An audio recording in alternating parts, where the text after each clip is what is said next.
constitutional safeguards governing the impeachment of a deputy president. Second sub-issue, predetermination and bias. The petitioners contended that the impeachment proceedings against His Excellency Rigathi Gachagua was tainted by actual bias, apparent bias, conflict of interest, and predetermination on the part of the speakers of the National Assembly and the Senate, members of Parliament, senators, and other constitutional actors involved in the impeachment process.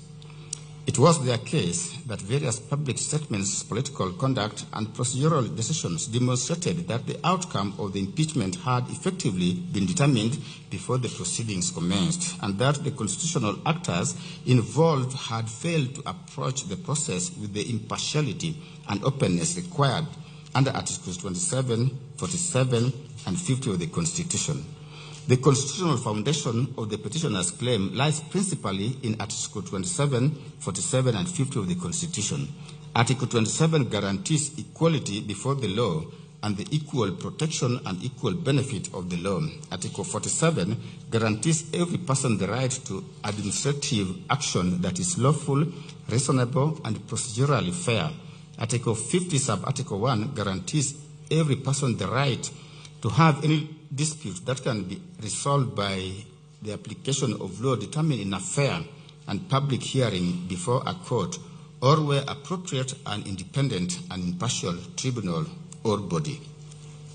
The constitutional requirement of impartiality is not confined to courts of law. Whenever a constitutional body exercises adjudicative, disciplinary, investigative, or quasi-judicial authority affecting rights, interests, status, or public office, the process must comply with constitutional standards of fairness, impartiality, and procedural propriety.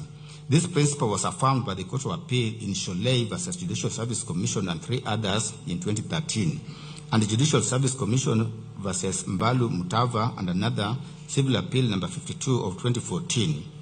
Where the court emphasized that constitutional and administrative decision-making processes are subject to the requirements of procedural fairness and natural justice.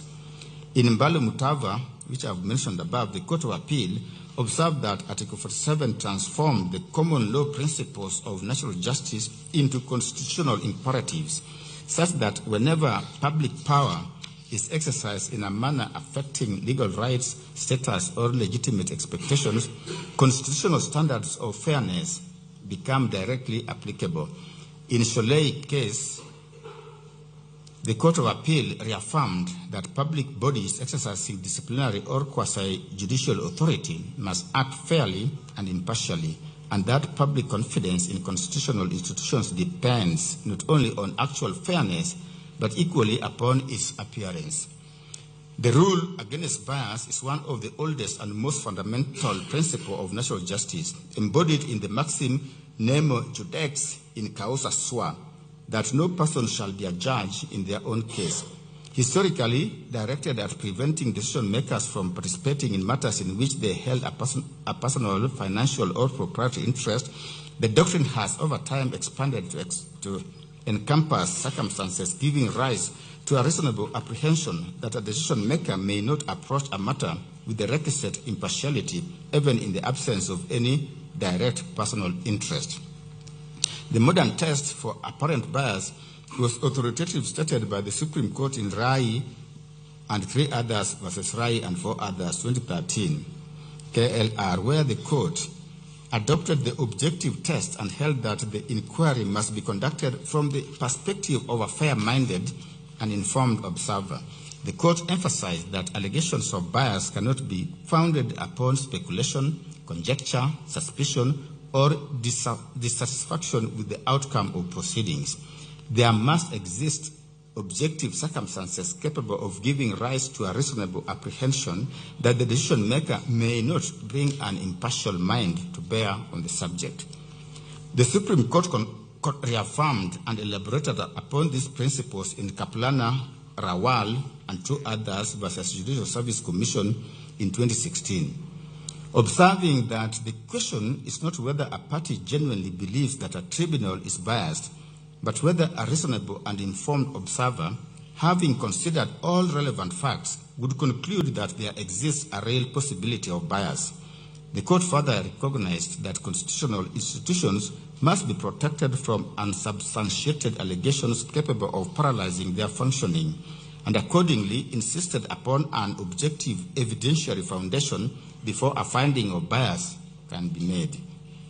Similarly, in Tunoi and another versus Judicial Service Commission and another Civil Appeal number 6 of 2016, the Court of Appeal reaffirmed the enduring principle first established in R versus Sussex Justices Ex parte McCarthy, 1924, 1 KB 256, that justice must not only be done, but must manifestly and undoubtedly be seen to be done, and underscored that public confidence in constitutional institutions depends significantly upon the appearance of impartiality and not merely its substance. From these authorities, several important principles emerge. First, the test for apparent bias is objective, not subjective. Second, the inquiry must be conducted from the standpoint of a fair-minded and informed observer. Third, mere suspicion, political disagreement, dissatisfaction with a decision or an adverse outcome does not, without more, establish bias. Fourth, and critically, there must exist objective circumstances capable of giving rise to a reasonable apprehension that the decision maker did not or could not approach the matter impartially. Jurisprudence further establishes that bias and predetermination, though related in concept, are legally distinct. Bias concerns the existence of actual or apparent partiality or on the part of the decision maker. Predetermination concerns a state of mind in which the decision maker has effectively closed their mind to the evidence and argument and reached a final conclusion before the process has run its course.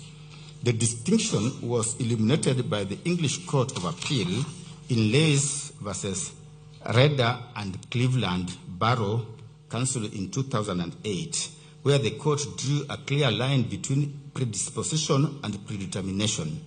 Decision makers may legitimately hold predispositions, inclinations, or preliminary views on matters before them. That is the inevitable consequence of experience and engagement in public affairs. What the law prohibits is predetermination, which is a state of mind so close to persuasion that no amount of evidence or argument is capable of altering the ultimate outcome. In light of the authorities that we have cited, we hold the view that the mere fact that members of parliament or senators publicly supported or opposed the impeachment of His Excellency Gachagua cannot, standing alone, establish constitutional bias. To hold otherwise would render impeachment proceedings practically unworkable and would be inconsistent with inherently political character that the Constitution itself recognizes in such proceedings. Legislators are not expected to approach impeachment as blank slates, devoid of political opinion or prior knowledge. What the Constitution requires is that they remain genuinely open to considering the evidence, listening to argument, and discharging their constitutional responsibilities in good faith and within constitutional limits. We are accordingly not persuaded by the proposition that bias may automatically be inferred from the fact that legislators belong to particular political parties, support particular political positions, or publicly express their views on political matters that may not necessarily be the views of the accuser. Such circumstances may demonstrate predisposition, but predisposition, as the authorities make clear, is not synonymous with predetermination. It is predetermination and not mere predisposition that constitutes a constitutional infirmity. The position of the speakers stand on an altogether different footing. The speakers do not determine the merits of impeachment charges. Under Article 145 and Article 150 of the Constitution, the power to impeach a deputy president is vested in the National Assembly and the state and the Senate, acting through constitutionally prescribed voting thresholds. The speakers neither debate nor vote on impeachment charges. Their function is essentially procedural and facilitative. They preside over proceedings, regulate debate, determine procedural applications, interpret standing orders, and maintain order within their respective houses. They are not, and were never intended to be, the substantive constitutional decision makers on the question of whether an impeachment should succeed or fail. We are accordingly not satisfied with the broad proposition advanced by some of the petitioners that the Speaker's mere participation in the proceedings or involvement in political agreements is sufficient to establish constitutional bias or conflict of interest. The constitutional decision makers under Article 145 and Article 150 are members of Parliament and senators collectively acting through the respective houses of Parliament.